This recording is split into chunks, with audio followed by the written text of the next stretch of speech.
Au nom du Centre de sémiotique et rhétorique, je vous remercie beaucoup d'être là, nombreux.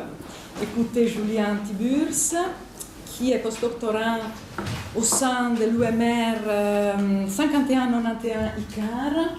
Vous devez savoir que c'est le seul lieu où la sémiotique est reconnue au CNRF. Donc, retenez bien le nom de cette UMR ICAR de l'Université de Lyon 2.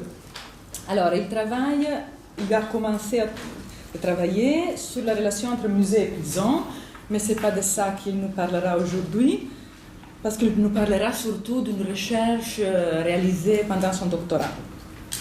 Il a fait sa thèse de doctorat sous la direction de Pierluigi Basso Fossali, que beaucoup d'entre vous connaissent.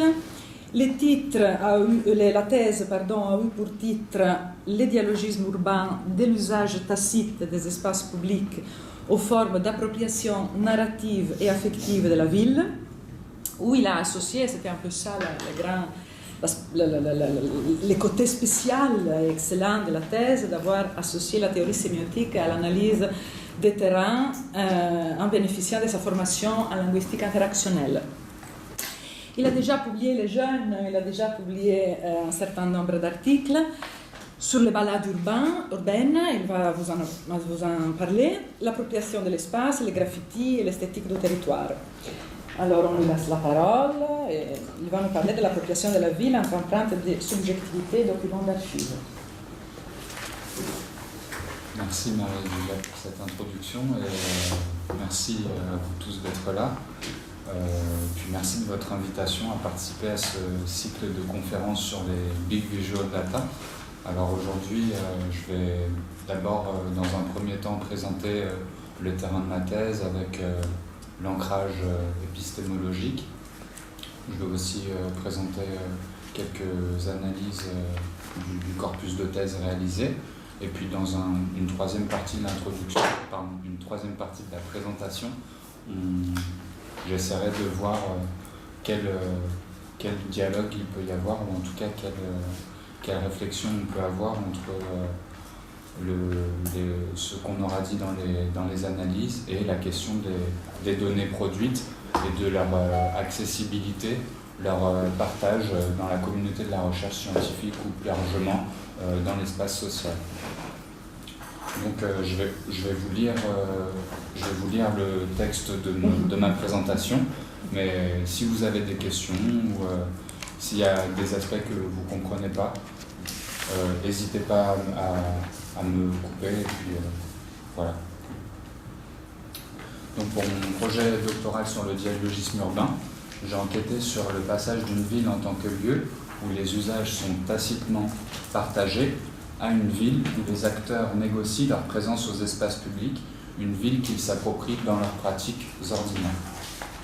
Dans cette recherche, je suis parti du terrain de la pratique des balades urbaines, que je connais en tant que chercheur, en tant que guide, parce que je réalise moi aussi des balades urbaines, et en tant qu'acteur social, parce que je participe à des visites comme les autres habitants de la ville. Donc ces balades urbaines sont celles programmées par les musées Gadan, le musée d'histoire de la ville de Lyon.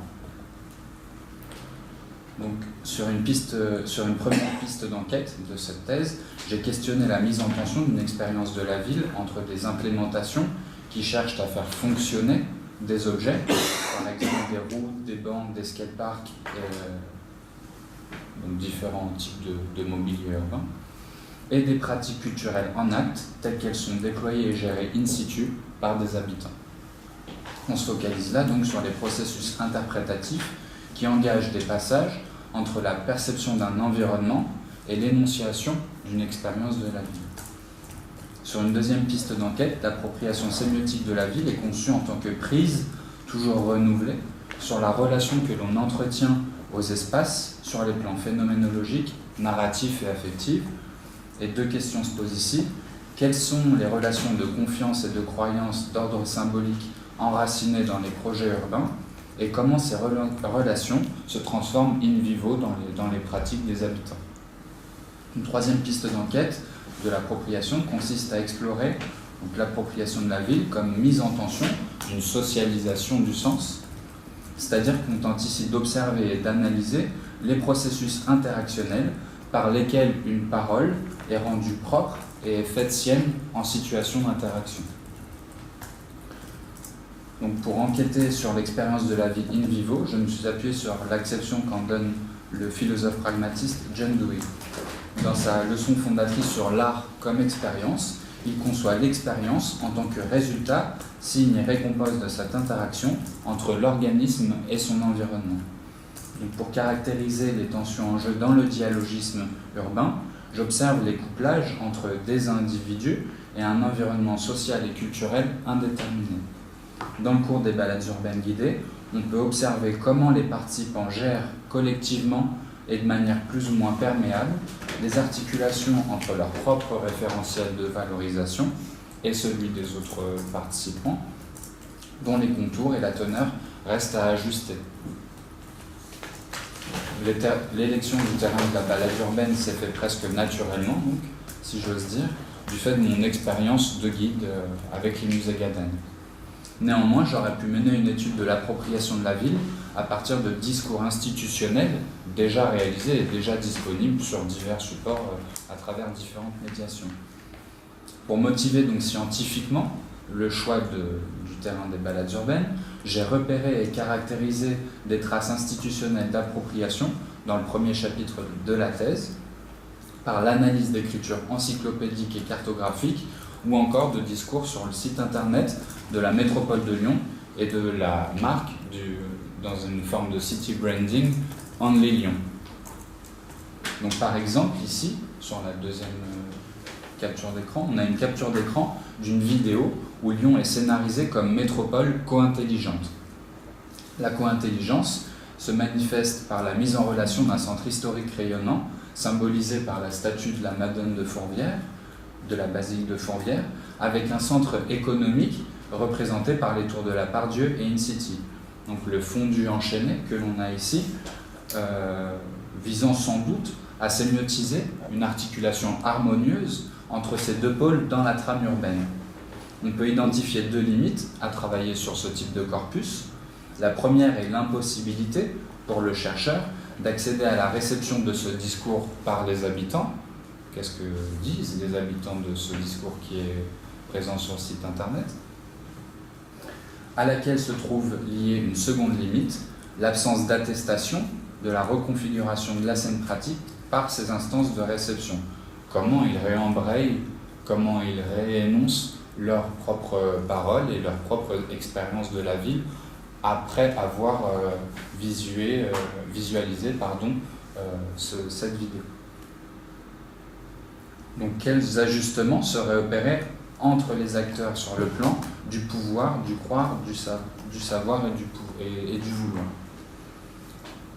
Donc, la balade urbaine guidée affirme tout son potentiel heuristique pour l'étude d'une expérience d'appropriation qui est en train de se faire dans le cours de l'expérience. Elle est également pertinente pour travailler sur la dimension éthique des pratiques, l'une de ses visées étant de proposer une réflexion critique sur la place d'une pratique ancrée socialement et historiquement à Lyon et au-delà, en l'occurrence la pratique du skateboard. Pour cette thèse, j'ai suivi une balade sur le thème de l'esprit skate, c'est le titre de la balade urbaine qui a été donnée à cette balade. Elle a été conçue et réalisée par deux photographes et vidéastes de skateboard mondialement connus dans le domaine, qui se sont fait guide à la sollicitation des musées Gaden. L'interaction constitue donc l'arrière-plan à partir duquel réfléchir sur divers enjeux des pratiques dans la ville et sur la ville.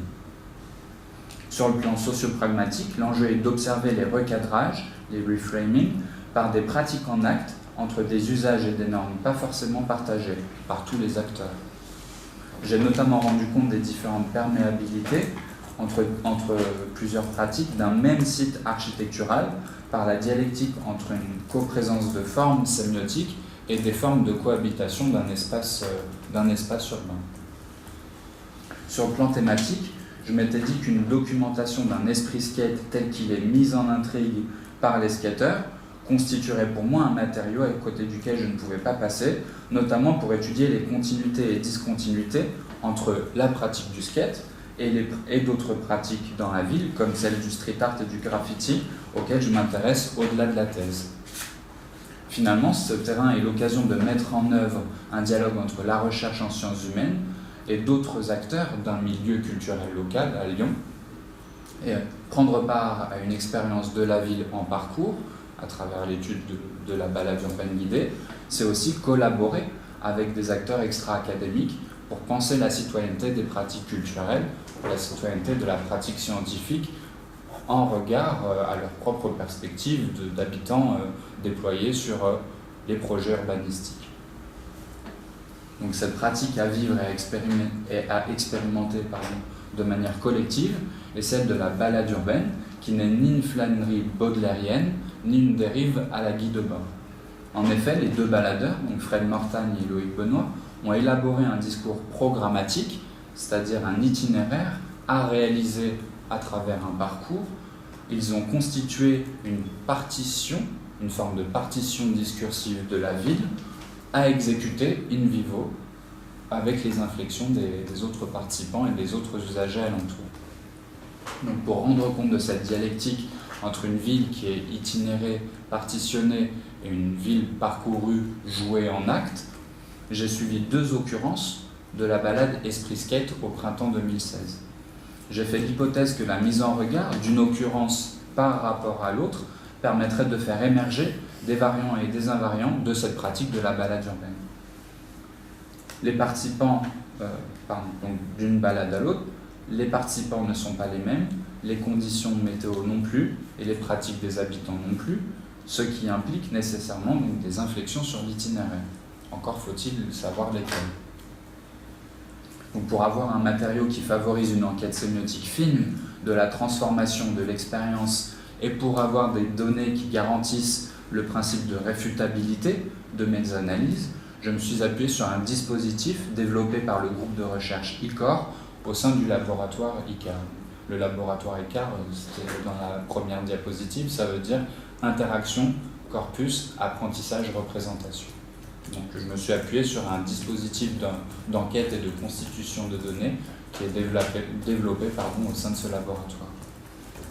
Donc, en situation de visite guidée, 2 caméras sont mobilisées par des chercheurs de manière à avoir d'un côté une vue qui est focalisée sur la scène de l'interaction en opérant un plan large, et d'un autre côté, habituellement, il y a une autre caméra qui est utilisée avec une focalisation particulière sur le guide pour étudier la pratique du guide, par exemple. Donc moi, avec la participation de la cellule corpus complexe du laboratoire ICAR, j'ai ajusté ce dispositif aux pistes de recherche que j'ai présentées dans la première partie, en proposant de donner une caméra aux participants. Jusque-là, ça n'avait pas été fait, et donc, pour cette recherche sur l'appropriation de la ville dans la balade urbaine guidée, on a donné une caméra aux participants. Donc, la consigne était qu'ils pouvaient l'utiliser comme ils le voulaient, le temps qu'ils le voulaient, avec la possibilité de l'éteindre, cette caméra, ou de me la rendre. Donc, de nombreux passages du corpus sont intéressants pour penser l'appropriation de la ville par ce dispositif de constitution des données, pour questionner la relation entre les chercheurs et les autres participants à l'interaction. Ici, pour cette présentation, je vais vous montrer 2 extraits qui visent à affirmer la nécessité d'une perméabilité entre une approche conceptuelle et une approche empirique de la notion de forme de vie. Cette notion nous intéresse ici vis-à-vis de la question de l'archive, en ce qu'elle permet de thématiser le devenir des actions et des interactions d'acteurs sociaux dans un milieu urbain en transformation, les relations que des individus et des collectifs entretiennent à des espaces au niveau phénoménologique, épistémique, éthique et affectif.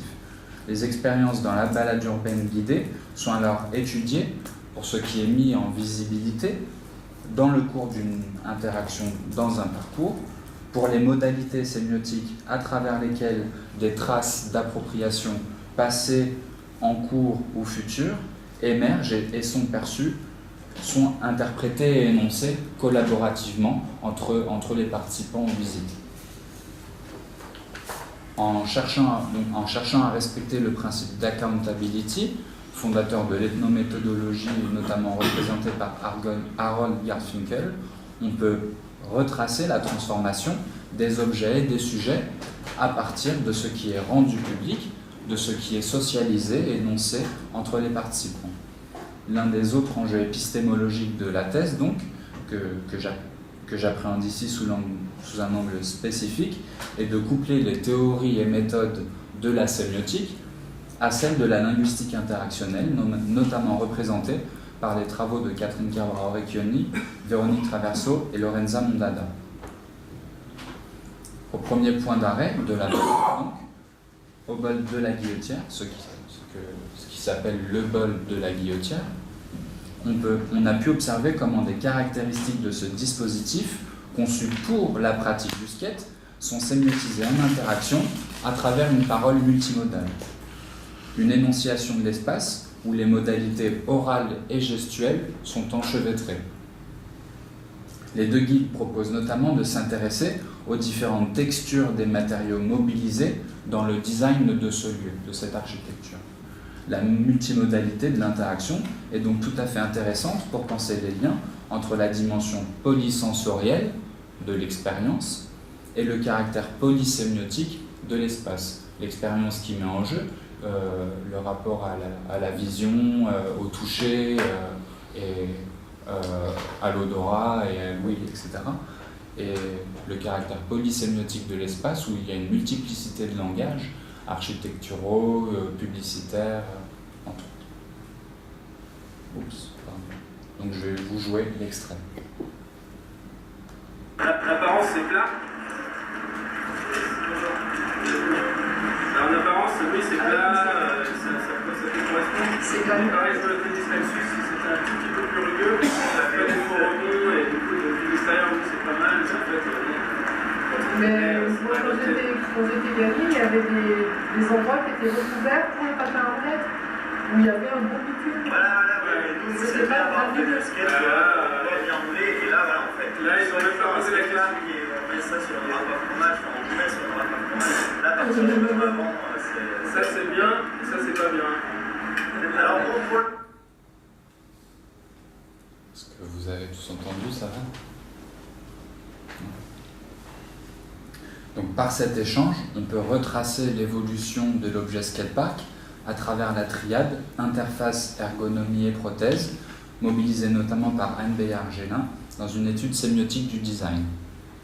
Avec l'expression « on met ça sur une râpe à fromage, on nous met sur une râpe à fromage », on a une attestation du skatepark en tant qu'interface qui met en relation des sujets à travers cet objet. Aussi, des sujets tissent une relation avec cet objet implémenté, censé être fait pour le skate, mais qui s'avère finalement inapproprié à cette pratique. Sur le versant de son ergonomie, on pourrait se demander 1. Si finalement c'est un lieu à skater ou non, 2. S'il faut sensibiliser les usagers aux impropriétés du lieu, et 3. Si l'on a plus ou moins envie de skater ce lieu, a priori agréable, sur les berges du Rhône.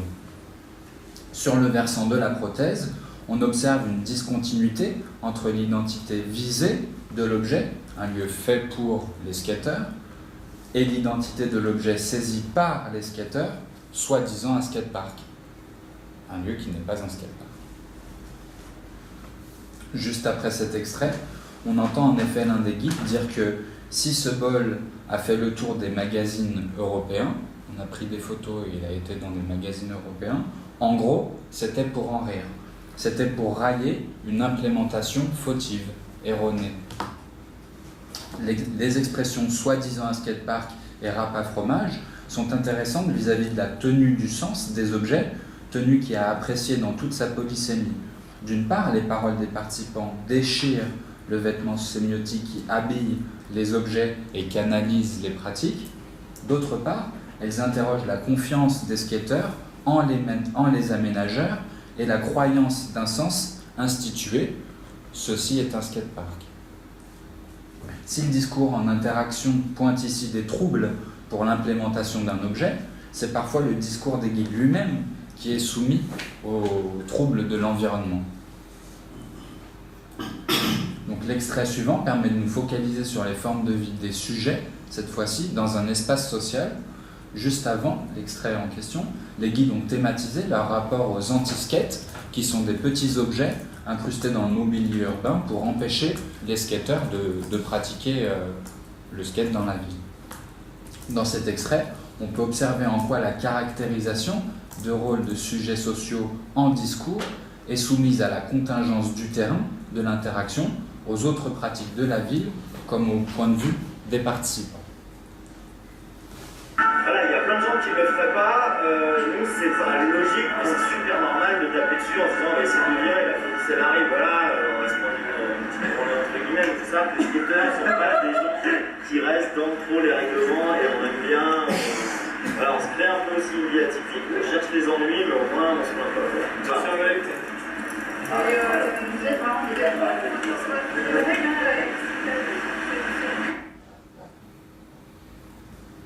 Donc je propose ici une transcription partielle de cet extrait selon les conventions de transcription qui ont été développées par le groupe ICOR. Donc une transcription qui favorise l'étude fine des dynamiques sémiotiques à travers lesquelles des points de vue se négocient en discours entre des locuteurs, instances de production d'un discours, et des énonciateurs, sujets modalisés en discours. Dans cet échange, c'est la réaction de Loïc Benoît au passage du vélo qui problématise l'articulation entre les sujets co-construits en récit et ce qui est fait dans la ville en acte. Il énonce que pour les skateurs, qu'il représente ici, c'est super normal de taper sur un anti-skate alors que plein de gens ne le feraient pas. Le fait de ne pas trop rester dans les règlements est une assumption d'une éthique, d'un collectif, de la part d'un individu, Loïc Benoît. Et en disant vous êtes vraiment des bad boys et c'est une règle 1, la piste cyclable, les deux participantes pointent ce décalage entre un ethos dit comme étant hors des clous et un ethos énacté comme étant respectueux des règles en ce qu'ils disent, entre ce qu'ils disent, de ce qu'ils font et ce qu'ils font concrètement. Loïc opère une autoréparation de son énoncé, où le « on » dans « on n'aurait pas dû dire ça » est intéressant pour questionner la solidarisation des positionnements des deux guides. Seul Loïc a pris la parole, mais Fred se trouve lui assimilé au rôle énoncé et joué par Loïc. Et à partir de ces deux analyses succinctes, on voit en quoi la forme de vie des objets et des sujets relève d'une cogestion narrative et affective entre les positions énoncées par les guides et celles énoncées par les autres participants, entre les faces négociées collectivement en discours et les rôles incarnés in situ. Donc l'acteur, qu'il soit sujet ou objet de la relation, n'est plus seulement pris dans un seul et même réseau de signification ou de valorisation, il doit faire face à sa présence sur une multiplicité de réseaux de manière simultanée, des réseaux qui sont tantôt en compétition, tantôt en congruence. En conclusion de la thèse, j'ai systématisé l'ensemble de l'enquête en retraçant les lignes structurantes et en envisageant des terrains de recherche futurs pour en dépasser les limites. Je ne vais reprendre ici qu'une de ces propositions en relation aux analyses tout juste proposées, opérées, de manière à en mettre en lumière la dimension cadrée et régulée des pratiques culturelles. J'ai proposé de mettre en dialectique des interactions correctionnaires normalisantes qui guident, contrôlent et régulent par défaut, et des interactions correctives débanalisantes qui pointent les contraintes banalisées et corrigent leurs défauts, sur un versant dysphorique. Sur le versant euphorique, positif, amélioratif, j'ai proposé de mettre en dialectique des interactions communes familiarisantes, donc qui produisent de l'ordinaire et qui se trouvent partagées, et des interactions en commun réexotisantes qui sortent de l'ordinaire et qui mettent en partage. Dans cette pratique mobile et en parcours qu'est la balade urbaine, les ajustements opérés par les acteurs sociaux sont corrélés à des contraintes ergonomiques et écologiques des pratiques urbaines. La conduite éthique négociée à travers une socialisation de l'expérience implique la mise en regard d'une pratique que l'on évalue comme sienne par rapport à une pratique que l'on évalue comme autre. une pratique introjectée et à reconquérir d'un côté, et une pratique à laquelle se familiariser ou à tenir à distance de l'autre côté. La question de l'appropriation de l'espace urbain met en jeu un rapport de l'espace d'un soi, qu'il soit idem ou ipse, pour reprendre les distinctions proposées par Paul Ricoeur, à celui d'un autre, de manière nécessaire mais non suffisante, et loin de toute vision édulcorée des pratiques culturelles d'une ville pour tous, qui pourrait nous faire perdre la complexité de la configuration entre des matières, des formes et des substances langagières, pour reprendre la triade de Hjelmslev. L'appropriation des espaces publics par chacun des acteurs sociaux implique au contraire des interactions où les positions ne sont pas déjà saturées, en relation à des scénarisations pragmatiques qui sont supposées et présupposées. Non seulement ces positions non seulement ces propositions n'ont pas nécessairement besoin d'être saturées, mais aussi elles peuvent être jouées et déjouées, feintes et fardées selon des scénarisations événementielles, c'est-à-dire des pratiques spontanées et soumises à la contingence. Donc l'enjeu d'une sémiotique écologique consiste à saisir les écarts entre ces scénarisations pragmatiques et ces scénarisations événementielles à travers une étude des interactions en acte. L'appropriation est donc appréciée pour les reconfigurations sous-jacentes à la conduite d'une interaction in vivo pour laquelle des interactants cherchent plus ou moins à se mettre à la place d'un autre et à changer de position actorielle, dans un déplacement phénoménologique, en adoptant le même regard ou pas, éthique, en essayant d'adopter la même posture ou pas, et affectif, à travers des processus d'empathie, empathique, sympathique ou antipathique. Et à travers le tissage de liens entre éthique et action, la conduite d'une interaction dans la ville sur la ville est prise dans une double contrainte sur le versant des pratiques.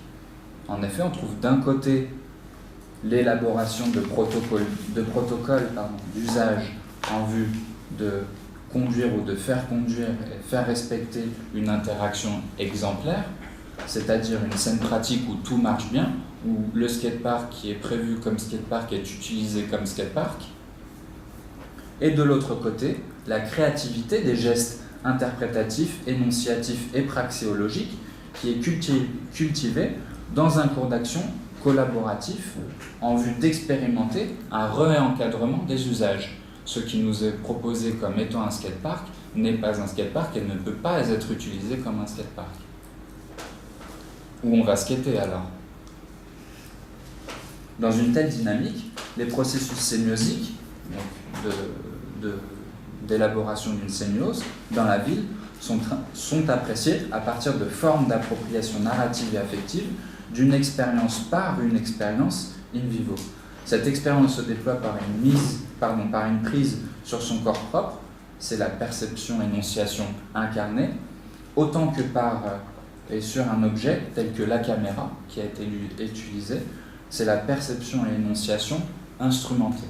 Donc il y a une dialectique entre une perception-énonciation incarnée avec son corps propre et une perception-énonciation instrumentée à travers la caméra. Les modalités interactionnelles sur lesquelles j'ai enquêté sont donc celles de la notation sur le versant document d'archives et celles de la scription sur le versant empreinte de subjectivité. La notation, en tant que processus et en tant que notion, a notamment été problématisée dans le cadre d'une sémiotique de l'action par Maria Giulia Dondero, en relation à la textualisation du sens dans le déploiement d'une pratique. En cherchant à repousser les limites d'une analyse sémiotique des pratiques sans trahir les principes qui en assurent la consistance et la tenue, Maria Giulia a consacré une étude à la diversité des pratiques langagières en développant deux macro-catégories. La notation ex post de l'action à partir de matériaux déjà constitués et la textualisation de l'action à travers la production in vivo d'un matériau. Tout en m'appuyant donc dans la thèse sur cette distinction et en identifiant son caractère heuristique, je dirais que ces deux modalités pratiques ne seraient pas situées sur le même niveau typologique. en suivant la proposition de François Restier, c'est le document qu'il faudrait placer au même niveau que celui du texte. Sur cette base, j'ai dérivé les processus de textualisation et de documentalisation. Donc documentalisation qui est dérivé du terme documentaliste, qui produit des documents, et non pas de documentariste qui produit des documentaires. Sous l'hyperonyme documentalisation, donc, la notation de l'action constitue plutôt un terme commun à 3 modalités de gestion du sens: la notation, la dénotation et la connotation. Et à l'hyperonyme de textualisation sont rattachées 3 modalités de scription du soi. Donc, scription du soi qui est en rapport à l'appropriation de la ville et à un enjeu de gestion des subjectivités et des identités des acteurs. L'inscription, la description et l'exscription, en m'appuyant donc sur la dialectique entre une interprétation de l'altérité et une inscription du soi, qui a été travaillée dans l'ouvrage sur l'appropriation sémiotique, publié dernièrement, dont Pierluigi Basso-Fossali et Odile Le Guen sont les directeurs. Et là, la double flèche entre documentalisation et textualisation symbolise le fait que s'intéresser à la tension entre notation et inscription demande d'observer les potentielles reconfigurations et les potentielles transformations d'empreintes de subjectivité en documents d'archives. Une vie qui est archivée et une empreinte qui est annotée, et vice-versa. Un document que l'on s'approprie, une archive qui passe dans le domaine de l'intime. Cette acception de la textualisation cherche à entrer en convergence avec l'acception de l'appropriation chez Paul Ricoeur mentionnée en introduction, donc qui consiste à faire sien et rendre propre un texte et une interprétation d'un texte. À partir de cet examen théorique, on propose maintenant un regard sur 2 scènes pratiques différentes. La première, celle dans laquelle se trouvent engagés les administrations, les aménageurs, les concepteurs et les usagers et les habitants de la ville. Et une deuxième scène pratique, celle où se trouvent engagés Fred Mortagnier, Loïc Benoît, les publics et les musées Gadagne dans la pratique de la balade urbaine. Depuis le point de vue des acteurs en charge de l'implémentation d'architecture et de mobilier urbain, on fait parcourir la ville à des usagers et des administrés en ayant recours à des médiations sémiotiques qui vont chercher à la fois à régler les emboîtements énonciatifs entre des instances d'énonciation, des instances de production et de réception d'un discours d'architecture, et à revendiquer leurs paroles tout en prenant en compte celles des autres en coprésence. Dans la ville, il y a diverses institutions en jeu. La police, les politiques, etc.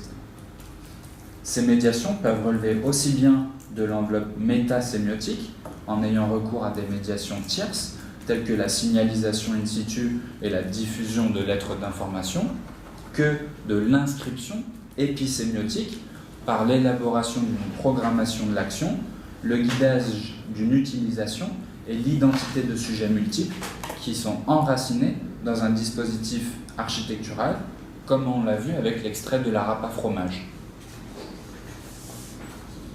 Vis-à-vis de ces médiations, la notation consisterait en l'ajout d'une énonciation, donc on ajoute une énonciation, de manière à canaliser les expériences de la ville.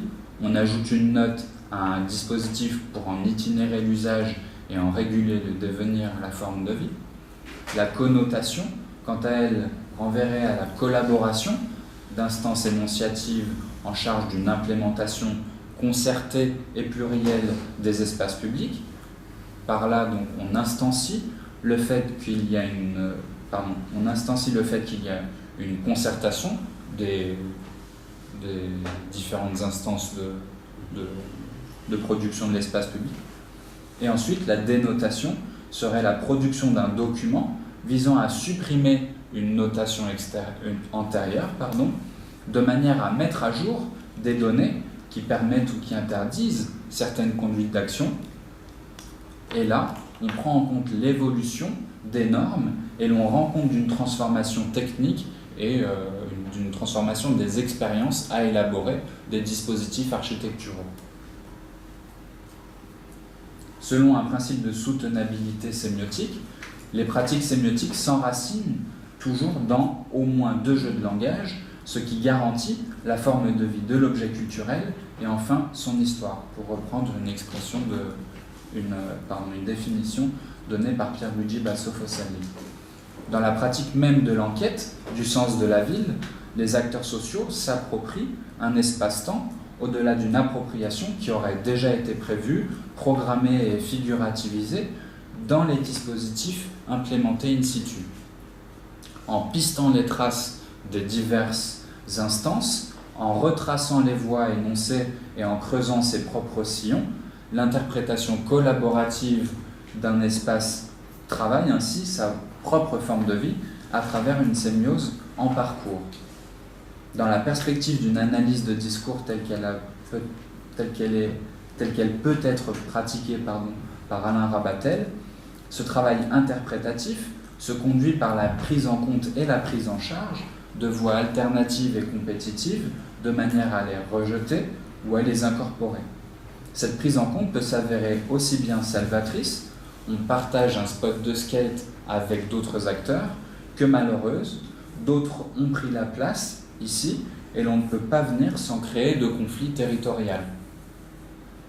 Pour ce qui est de l'objet culturel balade urbaine, la balade urbaine comprise en tant qu'objet culturel, ce qui garantit sa forme de vie, c'est le fait de se situer sur plusieurs terrains, entre une tenue du sens élaborée par les concepteurs, Fred Mortagne et Loïc Benoît, et des saisies des participants en cours de transformation, ce qui est en train de se jouer dans le cours même de la balade.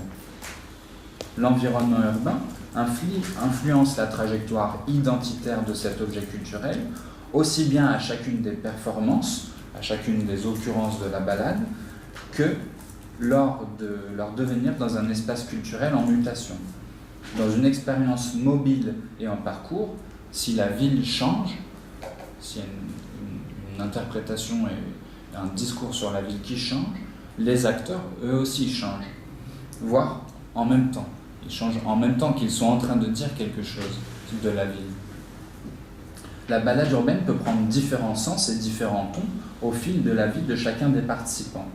On pourrait notamment se demander si, comme nous-mêmes, des participants aux balades urbaines en ont retracé le parcours, seuls ou accompagnés, en cherchant eux-mêmes et en montrant à d'autres personnes les transformations de la ville entre le temps T de la balade urbaine guidée réalisée et le temps T plus 1, plus 2 ou autre de sa reconduite personnelle.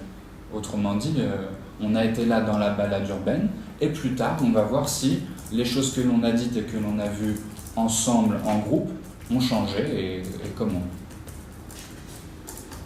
Donc les annotations, dénotations et connotations seraient ainsi un jeu d'articulation entre ce qui a été documenté dans le cours même de la balade et les évolutions que l'on peut documenter et dont on peut prendre note dans le fil de sa propre vie.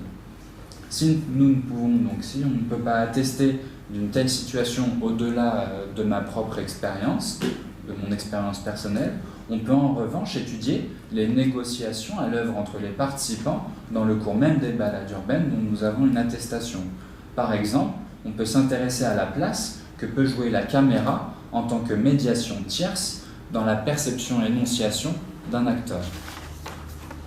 Si l'on pense à la prise de données en relation à l'esthésie énonciative de Pierre Ouellet, qu'est-ce qui est perçu et réénoncé par la caméra?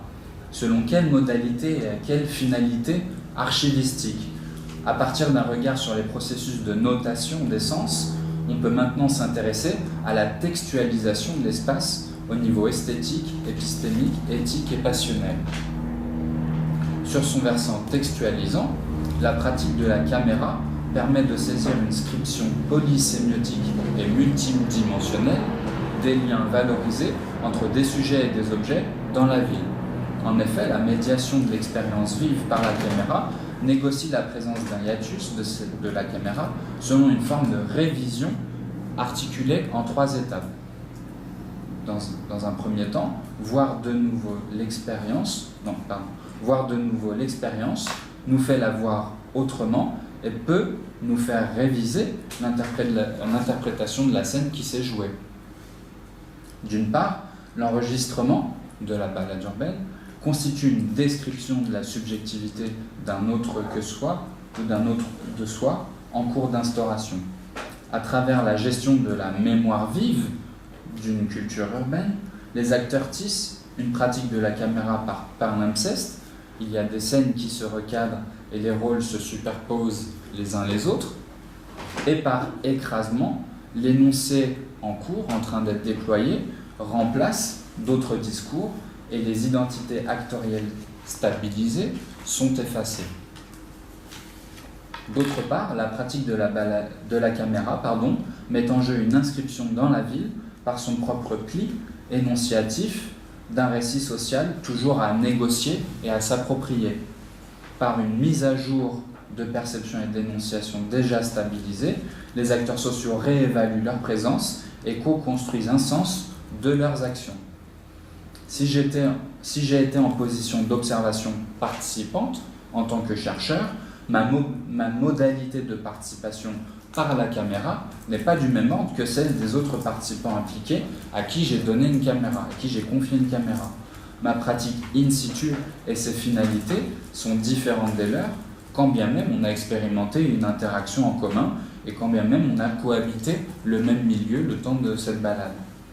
Nos empreintes et nos archives ne sont pas les mêmes pour deux raisons au moins. Non seulement parce qu'il y a une individuation en jeu dans le processus de sémiose, mais aussi parce que nous ne sommes pas toujours présents sur les mêmes scènes énonciatives de manière simultanée et synchronisée. C'est-à-dire que si j'ai été ici en train d'accomplir une activité située en prenant en compte d'autres situations, donc par exemple j'ai opéré un cadrage sur la scène en vue d'opérer une analyse a posteriori de cette interaction, ce paramètre ne semble pas être premier pour les autres participants, sauf dans le cas où la balade urbaine serait conçue en vue d'une retombée encyclopédique, c'est-à-dire ils sont là en train d'enregistrer ce qui se passe pour développer des compétences et des savoirs particuliers de manière à enrichir ou à développer des connaissances dans un espace culturel. Donc cette pratique de la caméra met donc en lien la complexité des processus sémiosiques impliqués dans le balayage, le repérage et le balisage de la ville par les participants à l'interaction. Là, on convertit des choses qui sont présentes en objets particuliers dont on va charger, pour lesquels il va y avoir un sens donné et négocié entre les participants. Et l'étude des dynamiques sémiotiques en jeu dans l'analyse du matériau qui constitue le corpus de travail, une scène vécue. Donc on a vécu la scène de la balade urbaine pour l'étudier. On a été là pour étudier cette pratique.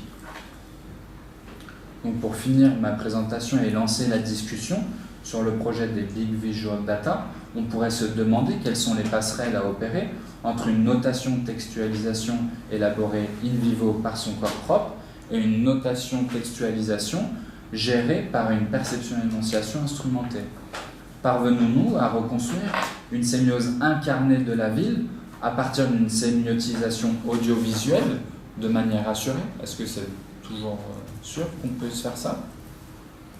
Jusqu'à quel point peut-on différencier l'acte de production d'une image pour un spectateur futur et l'acte pour lequel on élabore une interprétation pour son propre compte à travers cette caméra? Donc pour une réflexion d'ordre terminologique, le projet de recherche sur les Big Visual Data, pour une réflexion d'ordre terminologique, le projet de recherche sur les Big Visual Data, donc les 2 fois 2 heures d'enregistrement des balades urbaines semblent relever de ces Big Visual Data sur un axe quantitatif, où c'est là la quantité importante de données à traiter dans 4 heures d'enregistrement, avec le ratio du nombre d'images par minute. Si on prend en compte l'enregistrement vidéo comme une suite d'images, ça fait beaucoup d'images. mais sur l'axe qualitatif, lorsqu'on est face à la densité de l'expérience ordinaire des espaces publics, au prisme d'une micro-analyse des pratiques sémiotiques et multimodales, lorsqu'on cherche à garder les liens entre l'expérience située, vécue du point de vue des participants, et l'attestation de celle-ci, serait-il possible de parler de Thick Experiential Data? À quel endroit se situe le passage entre le champ de l'attestation audiovisuelle d'une expérience en parcours et son hors-champ, entre ce que permettent de travailler les données constituées et le caractère fuyant des sémioses opérées de manière collaborative entre les participants? Donc en croisant ces deux axes, la question se pose aux chercheurs de prendre en compte l'absence d'un discours ex post de la part des participants sur les données audiovisuelles produites, de se questionner sur ces notations et ces scriptions personnelles, les miennes, dans le cours de l'analyse et sur les modalités qu'ils mobilisent pour donner accès aux données et à la recherche produite aux différents acteurs de l'enquête, de l'institution muséale à l'institution de la recherche, en passant par les participants aux balades urbaines et les autres chercheurs, comme ici aujourd'hui par exemple. Donc voilà c'est la fin de ma présentation.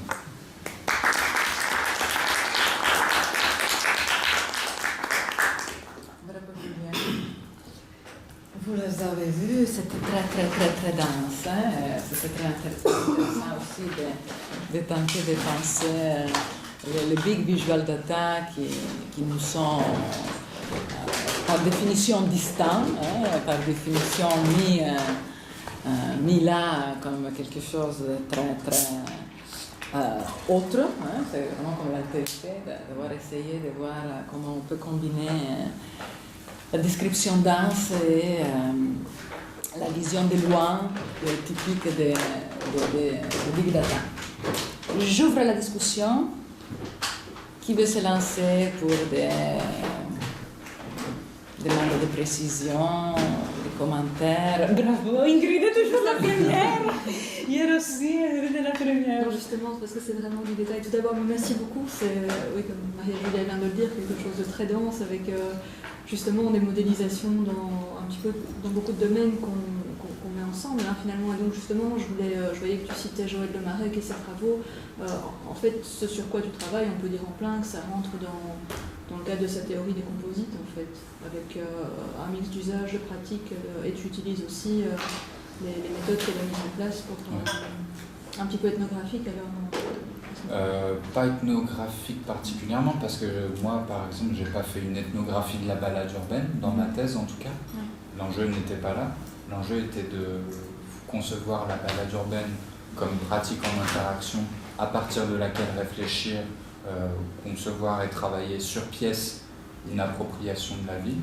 Mais en tout cas, avec Joël Lemarec, on a une réflexion sur le terrain, sur qu'est-ce que c'est que le terrain, non, il est là, sur qu'est-ce que c'est que le terrain et dans quelle mesure le chercheur n'est pas le seul acteur en fait qui a une prise sur ce qui se joue sur la pratique de la recherche, mais aussi sur un terrain qui est un lieu en transformation en fait, c'est-à-dire on fait une expérience de terrain dans le cours de la balade urbaine, on va constituer des données comme en anglais on dirait une field linguistique ou vraiment une expérience de terrain, mais le terrain va au-delà de ça en fait. Ces marges débordent de ça et par exemple une communication, un article entre dans la pratique de ce terrain-là. Pardon, peut-être que j'ai anticipé. Non, et en effet, c'est ce caractère composite et transformationnel qui est en jeu dans une recherche dont les limites ne peuvent pas être données a priori en fait. Mais c'est valable pour l'étude d'une interaction en parcours, mais ça est aussi valable pour une expérience, pour une analyse d'un texte littéraire aussi, hein, il se joue ça aussi. François. Oui, merci beaucoup, Julien. Moi, je voudrais juste te poser la question de ce que tu as laissé de côté quand même, que tu as évoqué juste au tout début de ton exposé, à savoir si c'est, quel terme tu as utilisé, mais ces discours de city branding, d'encadrement par les instances politiques et de la ville, encadrement de l'image que la ville peut avoir elle-même, peut construire elle-même, etc. Tu as dit, bon, ça, finalement, je n'en tiens pas compte, parce que ça sort un petit peu de mon champ, parce qu'on ne peut pas vraiment toucher la réception, les effets en réception de ces discours-là. Mais est-ce que, dans le cas des balades urbaines que tu as étudiées, tu considères que tous ces discours d'escorte sont totalement absents, sont totalement hors champ? Non, bien sûr. Et alors voilà, quelle place tu leur donnes, comment tu les prends quand même en considération? Et alors, est-ce qu'ils sont de nature... à quelle granularité tu as pu reconstruire dans ces discours d'escorte? Je pense à deux pôles peut-être extrêmes. Le slogan Only Lyon étant un de ces pôles le plus institué, le plus marketé, si on veut. Et puis peut-être que, et ça c'est vraiment une question, est-ce qu'il y a des discours d'escorte propres à l'univers du skate à Lyon, c'est-à-dire qui sont indépendants, enfin qui sont extérieurs à la pratique de la balade, mais qui peuvent quand même avoir des effets sur cette pratique-là, et qui sont peut-être l'autre pôle, le moins institué, le moins marketé, mais qui peuvent avoir quand même des effets sur la manière dont les participants se rapportent à cet espace urbain. Bien sûr.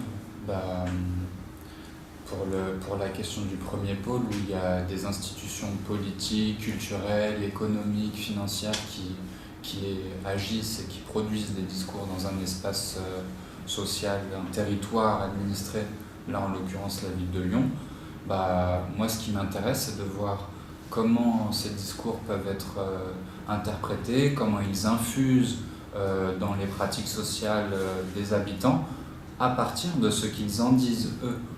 Et pas d'une manière spéculative. Moi je veux bien étudier ça à partir de ce qu'ils en disent eux, en tout cas dans la balade urbaine, et il y a une négociation de ce discours institutionnel et une reprise et un questionnement du discours politique. Rien que si on regarde ce qui est dit au premier point d'arrêt, le bol de la Guillotière, ce que disent les guides et les autres participants, ils jouent une négociation de ce discours institutionnel. On a créé cette architecture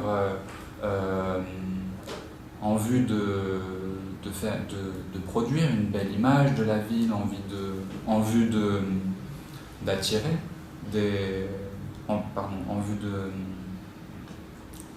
de produire un territoire attrayant, vecteur de tourisme, mais aussi pour que les habitants aient une vie chouette et plaisante, les habitants de Lyon aussi, quoi. Pas que pour les touristes, mais aussi pour les habitants. Ce discours-là est questionné par les guides et disent mais finalement on produit cette architecture-là, mais ça c'est de l'argent public qui est gaspillé. Alors qu'est-ce qu'on fait entre ce que l'on dit, ce que les institutions nous disent et les raisons pour lesquelles ils produisent des architectures particulières, et ce dont nous on peut attester dans le cours de notre expérience de skater de cette architecture qui n'est pas appropriée, quoi. Et donc on rend bien compte d'un conflit entre discours institutionnel et expérience des habitants. Mais ça, c'est pas toujours le cas. Il y a des fois aussi où il y a une congruence entre la visée de l'institution et l'expérience des habitants. Il y a des architectures pour lesquelles ça va et ça pose pas de problème.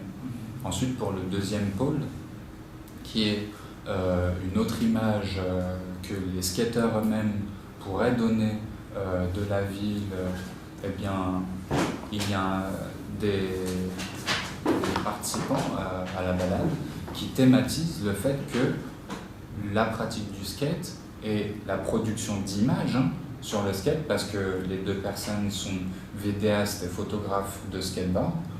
La production d'images et la pratique du skateboard elle-même dans le milieu du skate est aussi un vecteur de tourisme particulier. Il y a un tourisme de skate qui n'est pas le même tourisme que le tourisme de quelqu'un qui ira à l'opéra à Lyon parce qu'il y a la sortie d'une nouvelle pièce ou parce qu'il y a la Biennale d'art contemporain ou qu'il y a la Biennale de la danse. C'est un autre tourisme qui est peut-être souterrain, mais qui est là quand même et qui agit aussi sur la ville de Lyon et sur l'économie de la ville.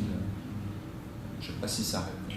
Okay. Donc, tu prends quand même en considération bien sûr, des discours. Bien sûr. Moi, en fait, ce que j'ai dit dans la première partie et ce que j'ai fait dans la thèse, c'est de dire on peut faire ça, on peut étudier des discours qui sont déjà là, produits, et s'intéresser et chercher à pister, à retracer les traces d'appropriation institutionnelle. Ça, on le fait, et c'est possible, et je pense que c'est pertinent, mais ça a des limites que l'on va essayer de dépasser en travaillant sur une appropriation en acte en train de se faire dans le cours d'une interaction entre des individus. Et donc voir comment... mais bien sûr, il y a quand même une appropriation. Il y a aussi la projection, dans le cadre des discours institutionnels sur le site internet dans Lyon, le Grand Lyon, il y a quand même la prise en compte d'une instance d'énonciation à laquelle on s'adresse. Il y a quand même la gestion d'un lecteur modèle. Il y a quand même la question de la, comment on pourrait dire, de la modalisation en fait d'un interlocuteur qui est en jeu, c'est sûr. D'autres interventions, d'autres questions? Oui. Tout d'abord, je suis très content d'être là. Moi, j'ai le domaine de mes disciplines, je suis architecte, je viens de la faculté d'architecture. Donc, ma question, c'est la question de la composition de l'espace pour demain. Ce qui est intéressant ici, c'est qu'on développe une série de méthodes qui rejoignent vos préoccupations. Même si on ne vient pas les mêmes points d'entrée, mais on est plutôt dans les théories Nietzscheenne, de Nietzsche, sur la question de la carte mentale, ou je pense que Norbert Schuss sur la question de l'esprit de Dieu. On se rejoint, c'est sur Corbeau, la question du palimpseste, même si on y met un certain nombre de limites, et on a un certain nombre de méthodes d'appréhension de l'espace qui font qu'on rencontre un certain nombre de freins que je retrouve, à mon avis, ici, qu'on a essayé de lever, on retrouve les mêmes. Mais le premier, c'est que celui que vous évoquez, donc, en général, les gens, quand on va rentrer en dialogue avec les personnes, et qu'on veut s'attacher aux significations profondes qui donnent aux choses, il y a besoin de se débarrasser d'un certain nombre de couches. La première, c'est le discours institutionnel et médiatisé, donc qui est quand même un a priori fort, dont il n'est pas facile de se libérer, et c'est une première chose. Deux, c'est la question de la perception de l'espace en lui-même et la différenciation entre l'espace fonctionnel, donc au service d'une fonction, pour passer à des appréciations beaucoup plus multiples, et sensorielles beaucoup plus multiples. Donc là aussi, il y a souvent un effort à faire.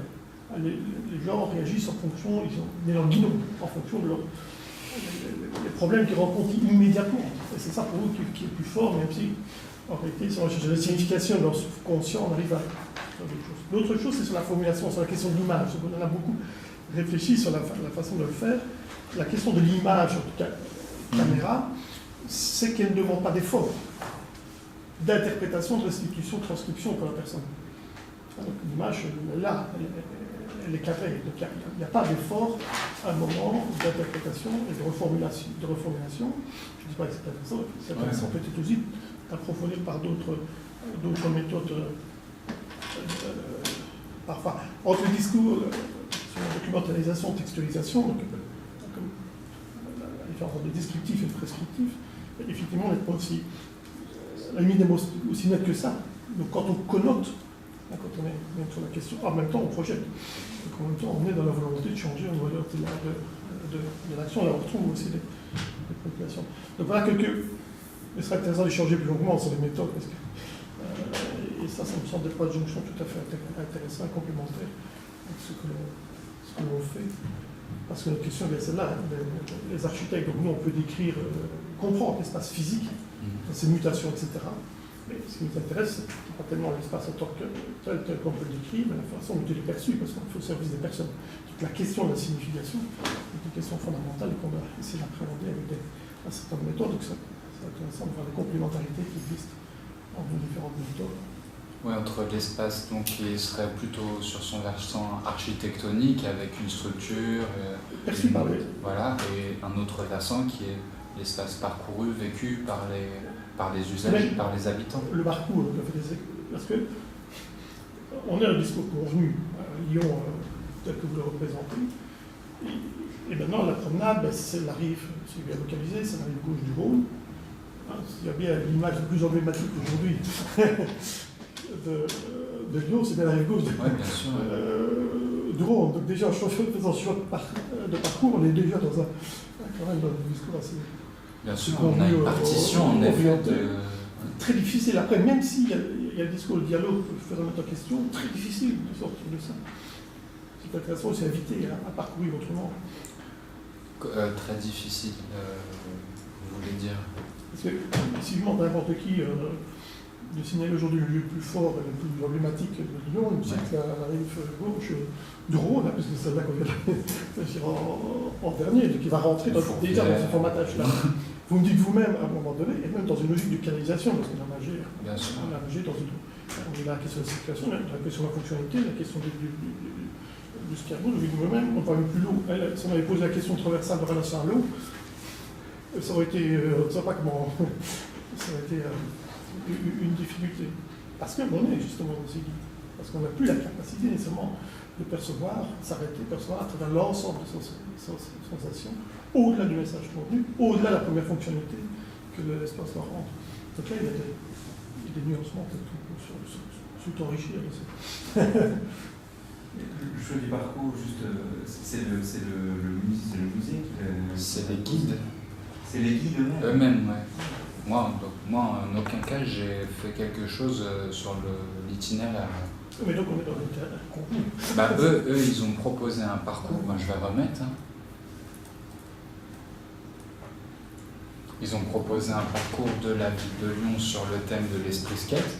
Aussi, donc là, il faut voir que l'itinéraire dure 2 heures. En 2 heures, on ne peut pas aller partout. On est bien obligé de définir un périmètre d'action, un espace à parcourir. Et aussi, dans la balade urbaine, il y a quand même un enjeu à produire un discours sur les espaces. On traverse les espaces, mais aussi on produit un discours sur ces espaces. Et du coup, il y a un enjeu dans une dynamique de cohérence et de cohésion textuelle, si on peut dire, hein, en des termes comme ça, à faire se succéder des points d'arrêt différents, non seulement en eux-mêmes et pour eux-mêmes, mais surtout pour ce qui permettent de mettre en visibilité dans la différence des uns par rapport aux autres. Et donc on s'arrête, on va au premier point d'arrêt, le bol de la Guillotière. Ils le thématisent ça même dans leur discours, les guides, en disant si on commence par là, c'est pour vous montrer un exemple de truc à pas faire. On commence par là pour vous dire en quoi dans la production d'architecture ce bol-là est l'exemple d'un raté. Et donc, après, on va parcourir, on va visiter d'autres lieux dans la ville pour voir dans quelle mesure ils sont plus ou moins proches de ce premier point d'arrêt qu'on a posé. Et donc, on va aller au plan incliné, on va voir qu'il y a des skateurs qui descendent du haut des quais vers le bas des quais en réalisant un grand saut, qui pratiquent le skateboard sur des bancs. Et on a vu, quand bien même il y a des petits anti-skates qui sont mis, les skateurs, ça les arrête pas. Ça fait des obstacles. Mais eux, ils s'arrêtent pas à ça. Ils disent, on a un marteau entre les mains. Leur planche de skate, c'est un marteau. Ils tapent avec leur skate sur les anti-skates pour les déloger. Et donc, pour rendre de nouveau praticables ces architectures, Et donc, petit à petit, dans le parcours, on rend compte de cette gestion collective de l'espace public et de l'intention des institutions et de l'intention des skateurs. Et parfois, ça se rencontre positivement, parfois, ça se rencontre négativement. Mais voilà. Et donc, cet itinéraire, il est produit de telle manière pour des questions contingentes. On doit gérer l'espace et le temps de la pratique, mais aussi pour des raisons en plein discursives. On veut aller là pour en dire quelque chose. Et donc on finit là il est noté HDV, ça veut dire Hôtel de Ville, c'est le nom qui est donné à cette place par les skateurs, ça s'appelle HDV, même internationalement. Il y a des personnes aux États-Unis qui disent HDV, ils viennent à Lyon que pour cet endroit-là. Ils arrivent là, la place est délabrée, les dalles par terre sont pleines de craques, pleines de fissures, et ils arrivent là, ils se disent mince, comment on va faire pour skater ça? Et On y arrive. mais ils y arrivent, mais il y en a qui sont plus experts que d'autres parce qu'ils sont là quotidiennement. Alors que, bon, voilà. En tout cas, tout ça pour dire qu'il y a différents points d'arrêt pour dire des choses différentes. Mais en tout cas, après, moi je ne suis pas un spécialiste de recherche en architecture, mais il existe d'autres modalités, enfin, il existe des modalités d'enquête sur l'expérience des habitants qui ont été développées notamment au laboratoire Le Cresson à Grenoble, je ne sais pas si vous connaissez, et qui ont mis en place des parcours où on va suivre une personne et la personne, dans son parcours d'un espace, va produire un discours en même temps qu'elle est en train de le parcourir. Bon, après, il y a d'autres modalités, mais il y a aussi ce qui s'appelle le transect urbain. C'est on prend une carte de la ville, on tire une ligne, on trace une ligne sur cette carte, et des personnes, donc par exemple, on prend une table comme celle-là, on met une carte sur cette table, et on trace une ligne, et des personnes, des habitants, vont venir consulter cette carte en produisant un discours sur les différents points qui se trouvent sur cette ligne. Bon, je pourrais vous donner quelques références si vous voulez. Je ne sais pas si vous les connaissez déjà, peut-être que vous le pratiquez vous-même. Oui, on a développé d'autres méthodes à partir de ça, donc on demande aux gens de produire leur propre représentation à travers l'exercice des cartes mentales. Voilà. On fait des bases théoriques du même maintenant pour les façons très évoluées. Aujourd'hui, donc on est dans un espace de perception des gens. Oui. Avant d'être dans à partir de là, on définit les parcours. Donc ça, c'est la façon de faire. J'ai vu ça, c'est très intéressant. Des fois avec un petit village ici, proche de Liège. D'accord. Et ça marche comment? Ça marche comment? Comment ça se... En plusieurs phases. Donc, il y a chaque fois d'abord un travail individuel et collectif. Parce qu'on voit que l'individuel, ça permet de se libérer du mais le collectif, beaucoup de choses réémergent du subconscient individuel en discutant. Parce qu'on a une question sur ah oui, ceci, etc. Donc elle remonte aux gens de faire notamment, de venir avec des jeunes, d'exprimer, de représenter des espaces qu'ils considèrent comme importants, etc.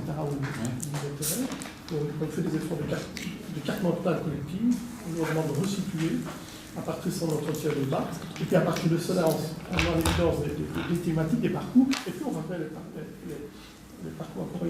Et là, mais toujours avec des phases individuelles. On demande aux gens de se suivre sans dialoguer, de restituer à travers les sensations, mais par l'image, par le dessin, par le croquis, par le graphique, tout ce qu'ils veulent, et puis à partir de ça, on fait un débat. Alors il y a non seulement la perception, mais il y a la connaissance que les gens des lieux, qui est une forme d'expertise. Bien sûr, donc là, on commence. Et on voit qu'à un moment, on balance dans le discours, donc en dire un lieu comme ça, et y voir du potentiel, donc entre la description du potentiel et la mise en projet, c'est une forme de rhétorique. C'est-à-dire, on pourrait faire ça, on va le faire. Donc, là, on est aussi pas du discours descriptif au discours prescriptif. Et là, on commence à mettre du projet. Donc, on travaille du projet ouvert, donc c'est un projet qui continue à progresser avec les gens. Alors ça débouche sur soit un discours orienté vers la politique, soit des actions entreprises par les gens eux-mêmes dans des expériences, je ne sais pas, des Living Lab et des choses comme ça, donc les gens on va mener des actions de sensibilisation, de première écriture de l'espace. Donc, il y a des façons de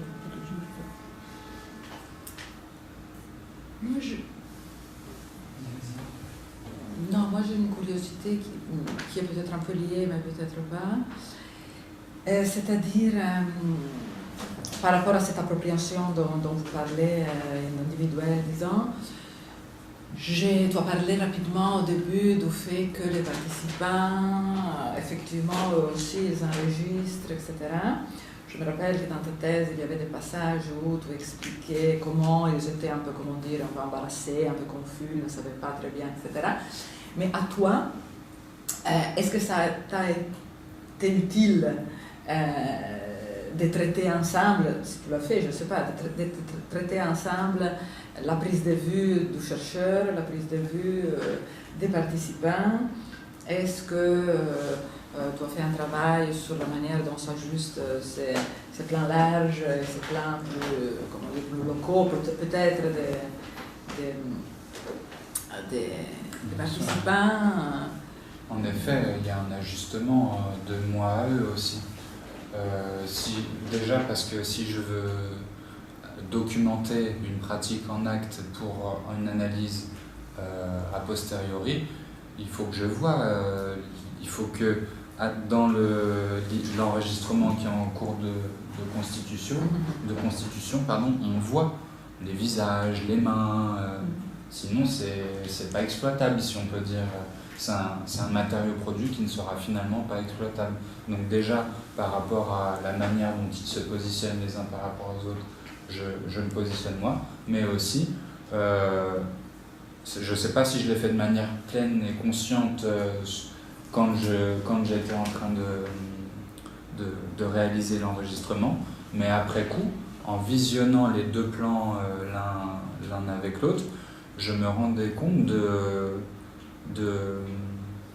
la chance, si on peut dire, je ne sais pas si c'est une chance, mais en tout cas du bénéfice pour l'analyse que leur emplacement dans l'espace interactionnel avait au final pour moi dans l'étude de ce qui est en train de se jouer.